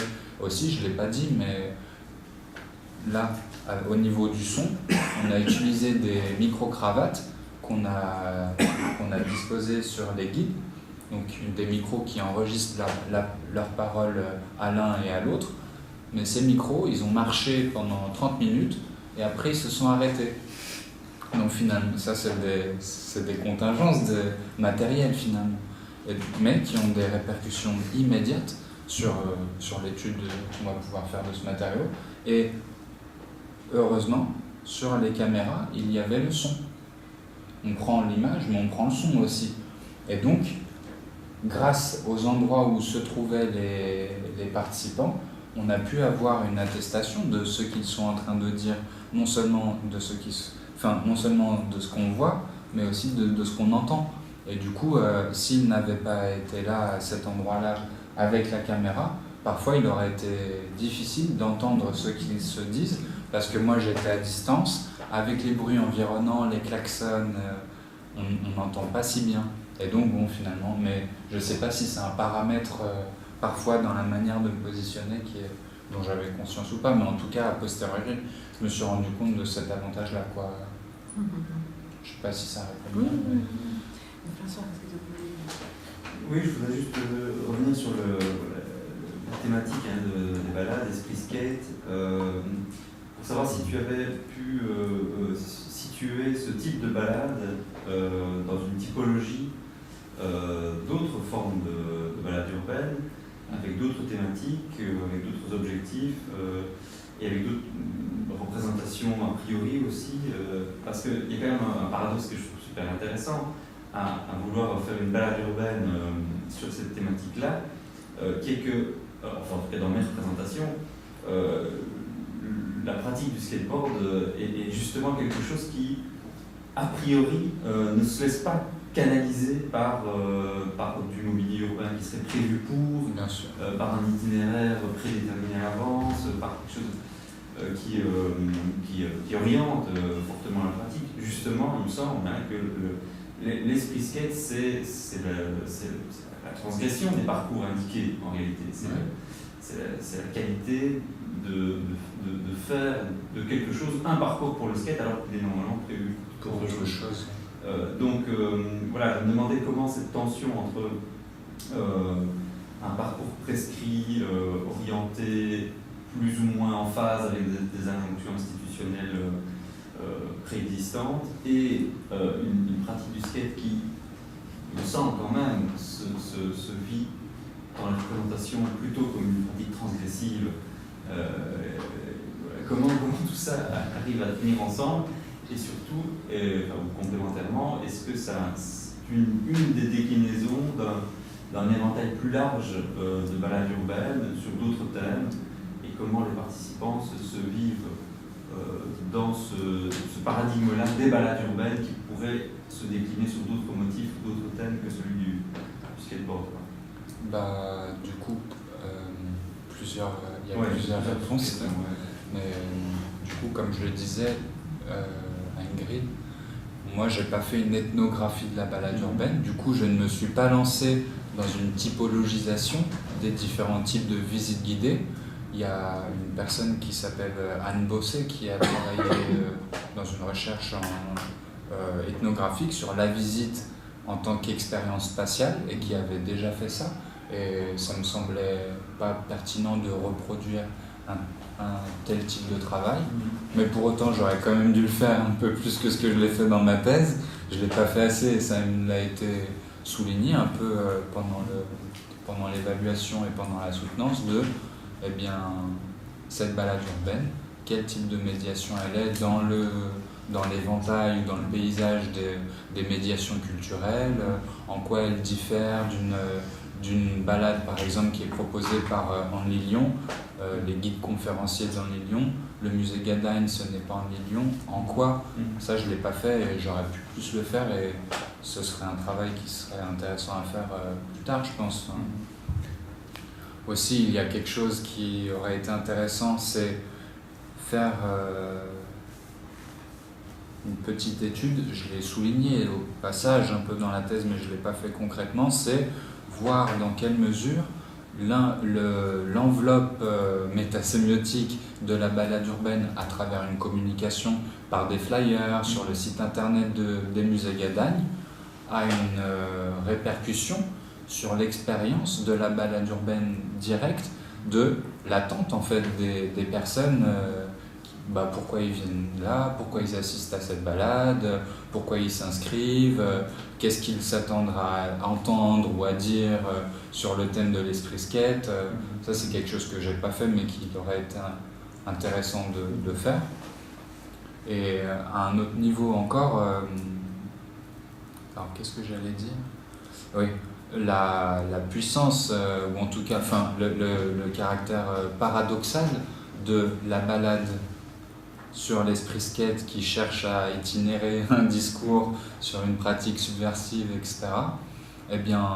Moi, ce qui m'a intéressé et que j'ai souligné dans le cours de la thèse, c'est la manière dont les personnes qui sont là, les deux photographes et vidéastes, ne sont pas des guides conventionnels. Comment, dans leur pratique discursive, dans leur manière de parler en public, ils n'ont pas une manière, si on voit, conventionnelle d'incarner le rôle de guide. Dire on va se prendre une branlée, dire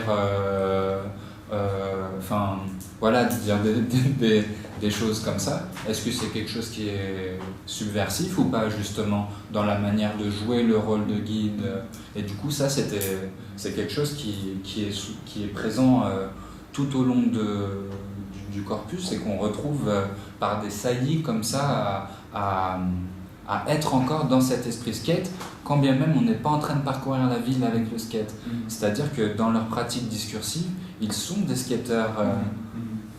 Et du coup, c'est quelque chose qui ressortait et qui se manifeste par le rire des participants, par l'ironie, par des formes rhétoriques comme ça qui cherchent à atténuer la saillance et la saillie, la sortie de route un peu, on pourrait dire, mais finalement qui fait partie de leur identité d'acteur social dans la ville, quoi, et qui se retrouvent dans le Jusqu'à discours. certaines limites, parce que l'extrait que tu montres, justement, là, quand ils doivent s'écarter pour les vélos, Voilà. là, du coup, je sais plus, les participants qui disent Vous êtes des bad boys. Vous faites les bad boys, mais en réalité, vous vous écartez quand même pour laisser passer les vélos. Donc ça montre quand même bien que là, il y a le poids de la scène. Ah oui. Et du rôle à jouer. Et du rôle à jouer malgré tout, qui est celui de la visite. Et donc. Et puis aussi du fait que c'est pas parce qu'on est des skateurs qu'on est débile et qu'on va prendre des risques pour rien ou qu'on va mettre à risque les autres usagers.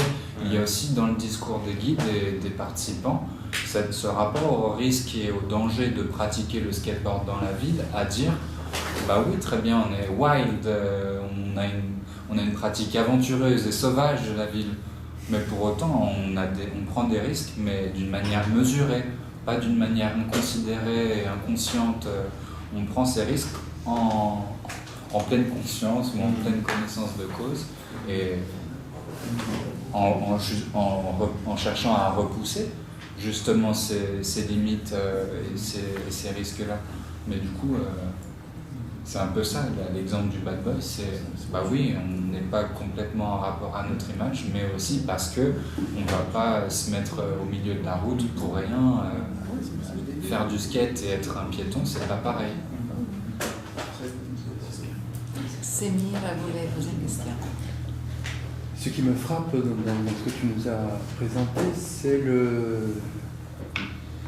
la dialectique entre que tu viens encore de mettre en avant, entre des éléments particuliers propres à ton corpus, à ce corpus-là, et tout de même des choses qui relèvent d'un objet général. Est-ce que tu as pensé dans ta thèse est-ce que à des moments de particularisation, des moments de généralisation, comme tu viens de le faire ici, tu vois, lorsque tu as commencé, tu as parlé du corpus, tu as dit c'est Lyon, c'est telle balade, il y a même la date, l'heure, tu vois, ça ce sont des éléments très particuliers.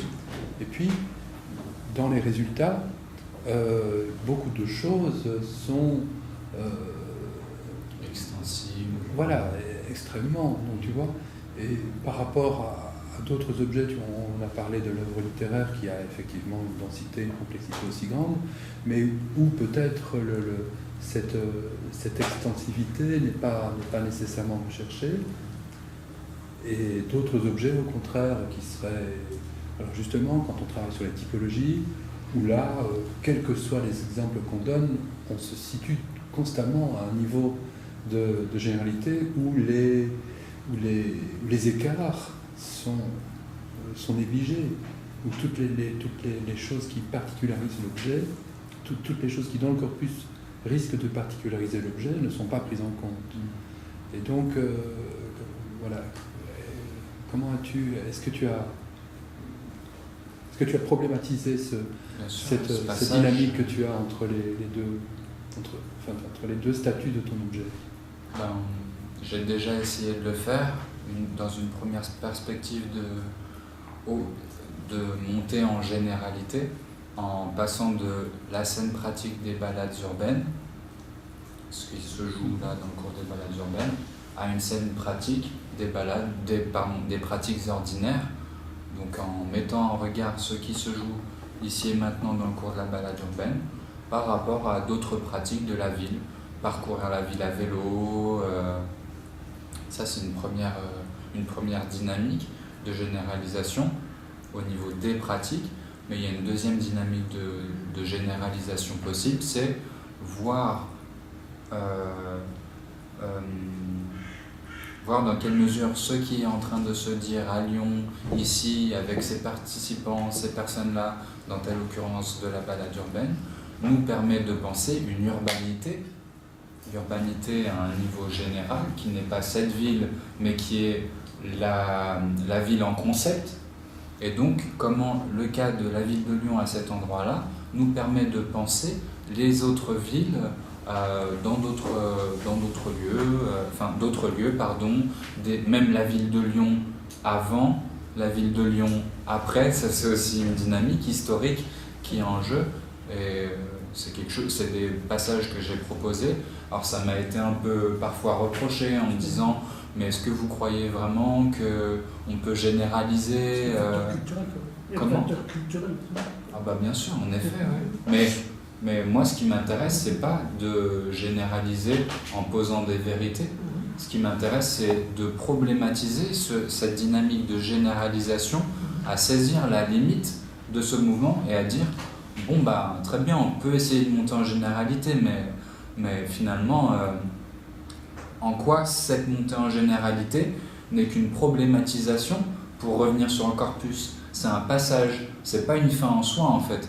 Je ne fais pas une généralisation pour une typologie en soi, mais je propose une problématisation, une montée en généralité pour voir aussi ce que là il se joue de particulier. Mais toujours rester dans cette dynamique-là. Pas comme une finalité en soi. C'est pas une finalité. Non, c'est pas une finalité pour moi, non. Parce que si je fais ça, je monte en généralité et que je reste là, bon ben je perds de corpus, je perds la main sur le corpus, enfin la main, je perds l'ancrage des données. C'est ça. Mais la montée en généralité comme passage et comme relance d'une discussion et d'une problématisation des données. C'est ça le mouvement.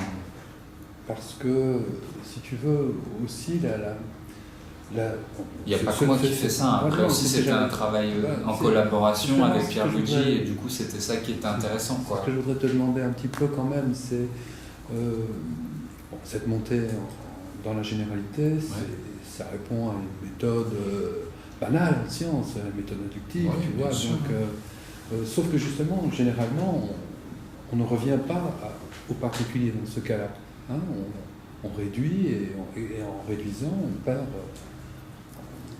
Enfin, oui, c'est ça, on perd les singuliers et, si tu veux, et donc on perd la complexité. Et c'est là où je vois bien que tu as besoin, par exemple, je ne dis pas que tu as besoin de ce concept-là, mais qu'il t'est utile, celui d'acteur réseau, que tu complexifies encore en mettant réseau au pluriel, hein, donc qui te donne quand même une limite épistémologique à la généralisation, et énorme, tu vois, parce que s'il s'agit de saisir un acteur réseau, ou justement, où à la fois les êtres humains et le mobilier font partie, enfin sont tous les deux des acteurs d'un même réseau, et que non seulement cela, mais en plus il faut considérer que plusieurs réseaux à la fois, justement la montée en généralité n'est pas, je ne sais, à la limite je ne sais pas.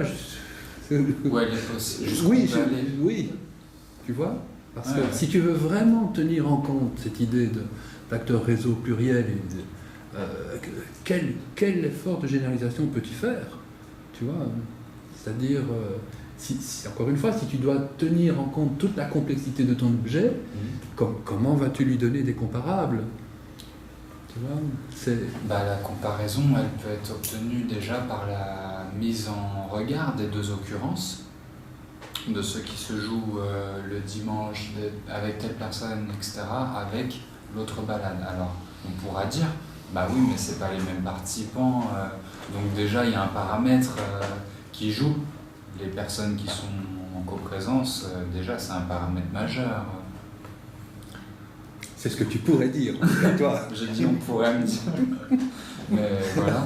Mais en tout cas, déjà, en mettant en regard vraiment ces deux manières d'être présent au bol de la Guillotière, on voit des manières d'être présent à la ville qui sont différentes. Et du coup, déjà cette opération de mise en regard, elle permet de faire émerger des manières différentes de vivre la ville qui ne dépendent pas que des intentions des acteurs. Je ne sais pas si ça répond un peu, mais... En tout cas, pour moi, par exemple, ce que j'ai fait, c'est le mouvement, il était que dans la partie centrale de la thèse, j'ai étudié les extraits du corpus. Après, dans un autre mouvement, j'ai proposé une réflexion à partir de la typologie que je vous ai présentée là, et dans un 6e chapitre, un dernier chapitre, je me suis saisi de ces appareillages méthodologiques, analytiques et théoriques, enfin d'analyse des théories, pour questionner par exemple la pratique du graffiti et du street art à partir d'un matériau photographique. Et donc c'est un autre mouvement de décalage que j'ai fait en questionnant, on a pu dire ça avec un matériau qui était constitué d'expériences en train de se dérouler en interaction, dont on a une attestation audiovisuelle.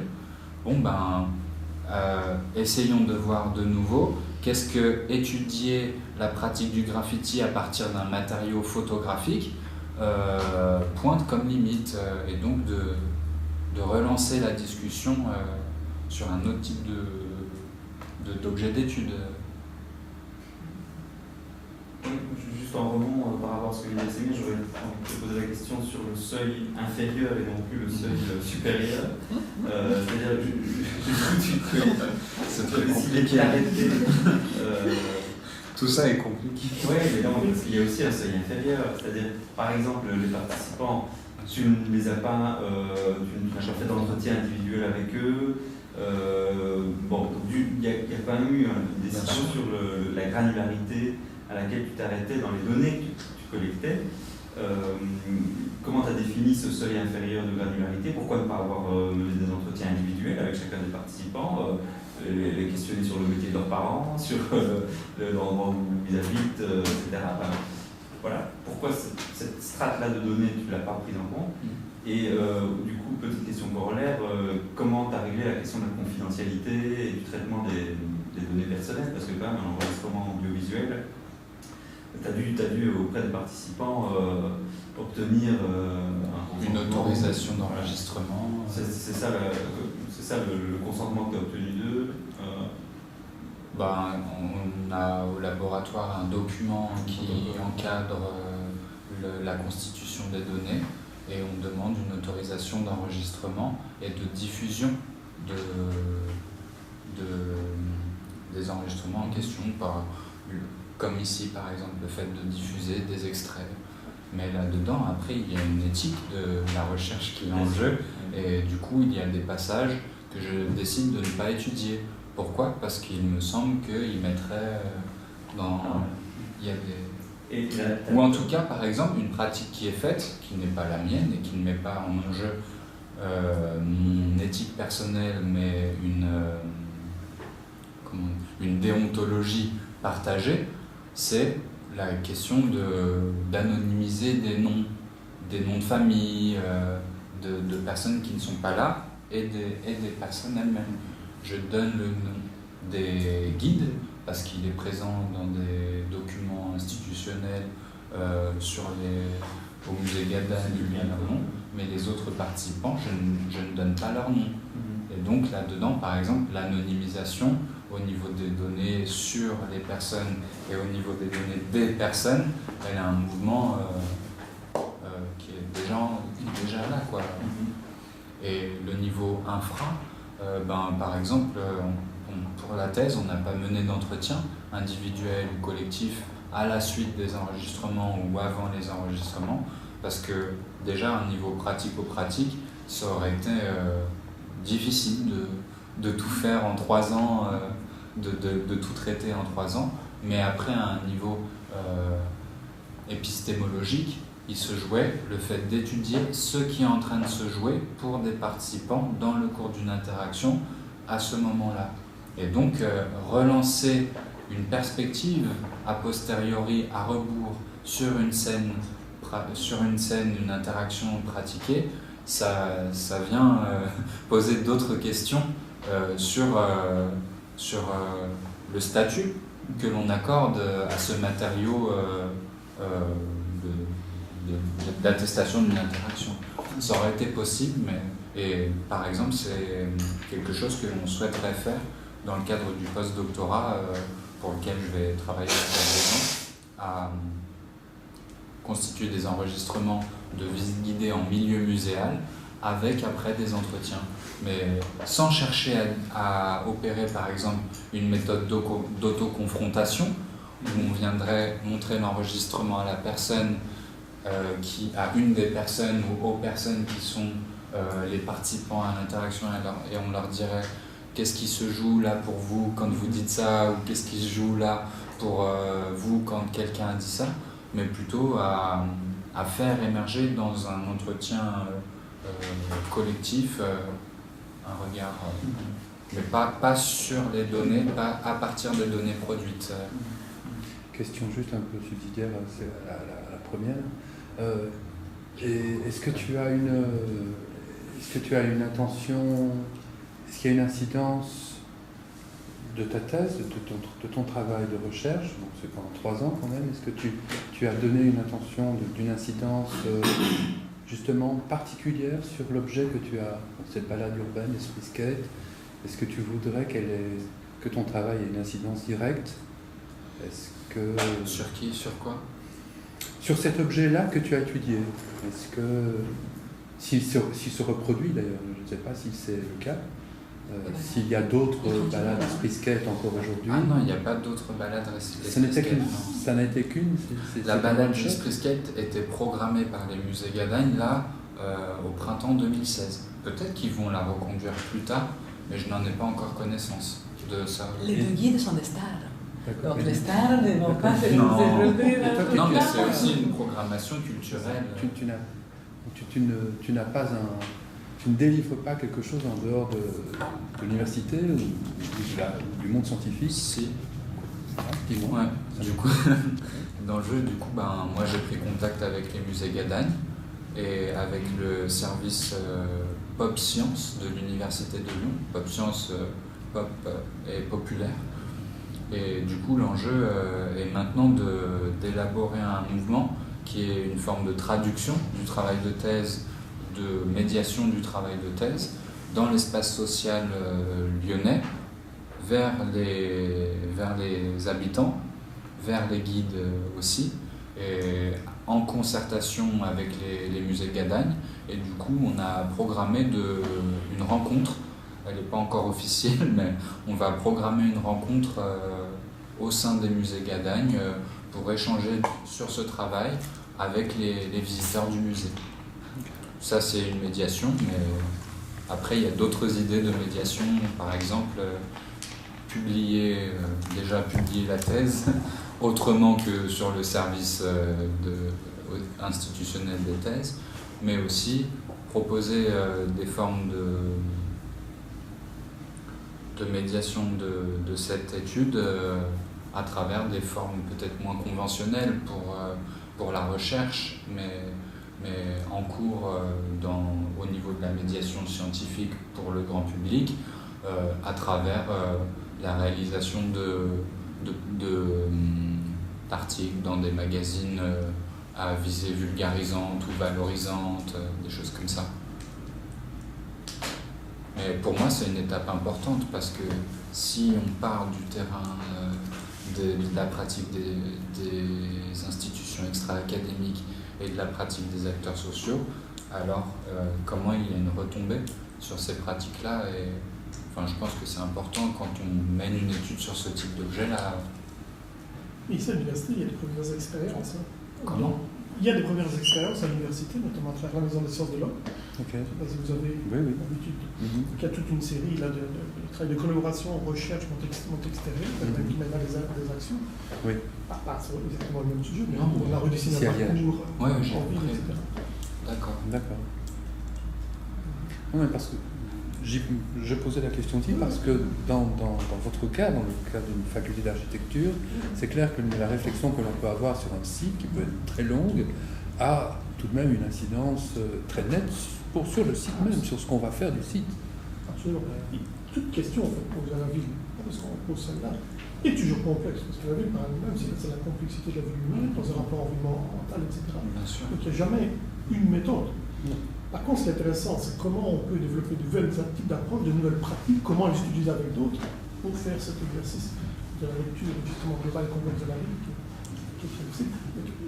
La généralisation, moi je vois mieux sur la façon, la pratique méthodologique que sur le résultat, qui finalement n'est pas reproductible, heureusement d'ailleurs, parce que sinon on va C'est ça. C'est notre pareil. Oui, je pense aussi. Oui. Oui, moi, c'est juste une question de curiosité. En fait, je voulais savoir, par rapport à la programmation faite par l'INPI, est-ce que les ajustements dont vous avez parlé se font in vivo, c'est-à-dire qu'en pleine expérience, il y a des ajustements. Ouais. Et si ces ajustements se font in vivo, vous les avez sans doute repérés lors de l'analyse. Alors, ma curiosité serait de savoir, bon, ces ajustements se font sur base de quel ancrage, par exemple? Ça veut créer une sorte de typologie sur les ajustements. Voilà, il y a eu ajustement ici, est-ce que tel individu, tel baladeur, vu son expérience de la ville, s'est dit, bon, passera dans cet espace où il a un discours différent de ce qui a été programmé et tout ça. Donc voilà, je ne sais pas si vous voulez savoir si vous êtes arrivé jusqu'à ce niveau-là d'opérationnaliser un peu ces ajustements et voir par rapport à la programmation qui a été faite. En gros, dans les interactions, comment faire la part des choses entre ce qui relève d'une programmation qui a été suivie et d'une programmation qui personnelle, ou de ce qui relève pas d'une programmation mais aussi d'une spontanéité. Ben, moi, je ne peux pas le voir comme ça. Je le vois à travers on peut le voir à travers des mécanismes conversationnels, en jeu dans la pratique, en interaction, à travers des formes de réparation de son énoncé, à travers des formes de décalage des corps des participants dans l'espace, à travers des formes de reprise de ce que l'on a dit soi-même ou de ce que quelqu'un d'autre a dit, mais là au niveau vraiment linguistique et conversationnel. Par exemple, il y a une forme qui est intéressante, c'est une forme où il y a un locuteur qui est en train de prendre la parole, il a une hésitation, et un autre interlocuteur poursuit son énoncé. On appelle ça une complétion de tour, et on suit l'énoncé à partir d'une projection que l'on se faisait de la fin de l'énoncé de l'autre. Mais parfois, donc, ces complétions de tour, elles fonctionnent, ou ce que l'on va dire pour compléter l'énoncé de l'autre va s'avérer en adéquation avec ce que la personne a voulu dire, mais parfois ça ne va pas s'avérer en adéquation. Il va y avoir un décalage entre ce que la personne avait voulu dire et la manière dont on complète son tour. Ça, c'est vraiment au niveau linguistique. Après, au niveau des pratiques sociales ou de la pratique de la balade urbaine, difficile de savoir où est l'itinéraire, où est la programmation comme ça. Moi, ce que je n'ai pas fait, par exemple, j'ai pas demandé aux guides avant les balades, je ne les ai pas rencontrés pour leur dire quel va être le parcours, par où vous allez aller, par où vous allez passer, pourquoi vous voulez passer là. Je n'ai pas fait ça. Moi-même, j'ai découvert le parcours comme les participants. Et du coup, on voit qu'il y a un décalage par rapport à l'itinéraire qu'ils avaient programmé, eux, dans des phases où ils disent « Ah ben mince, on ne peut pas aller là, on aurait voulu aller là pour vous montrer ça, mais aujourd'hui, il y a des personnes qui sont là, eh ben, on ne peut pas y aller, donc on va aller à tel autre endroit, à tel autre endroit. » Je ne sais pas si c'est des formes comme ça. À travers des formes où il y a une thématisation de la part des participants même, du fait qu'ils avaient une intention, mais cette intention ne peut pas être exécutée du fait d'une contingence de l'environnement de la pratique. Ça, juste si je peux réagir sur ce petit exemple-là, ça me paraît être en réalité quelque chose de tout à fait programmé dans ce qu'est la pratique de la balade urbaine, c'est-à-dire on ne va pas là où manifestement il y a un obstacle. si tu veux, là j'aurais plutôt vu un ajustement dans le fait de quand même vouloir y aller. Tu vois ce que je veux dire? Par rapport à ce que. D'accord, oui, c'est encore autre chose. La balade urbaine programme que tu ne vas pas là où tu ne peux pas aller.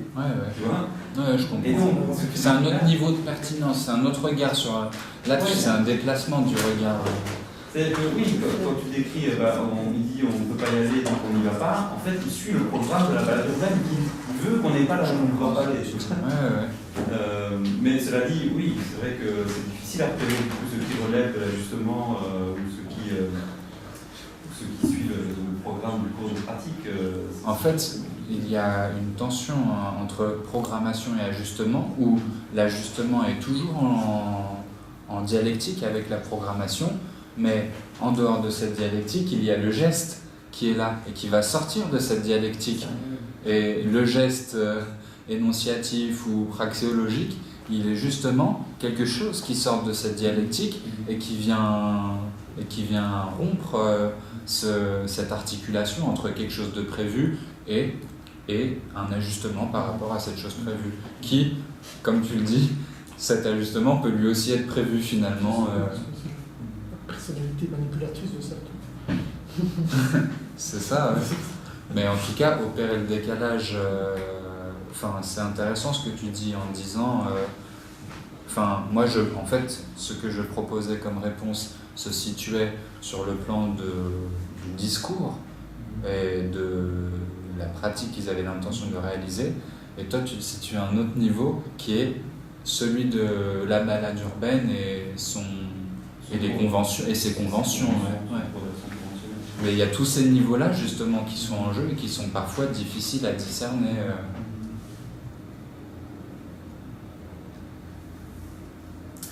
Est-ce qu'il y a encore des réactions, des questions? Il paraît que non. Alors on va tous se reposer. Très bien. Merci encore. Merci. Julien.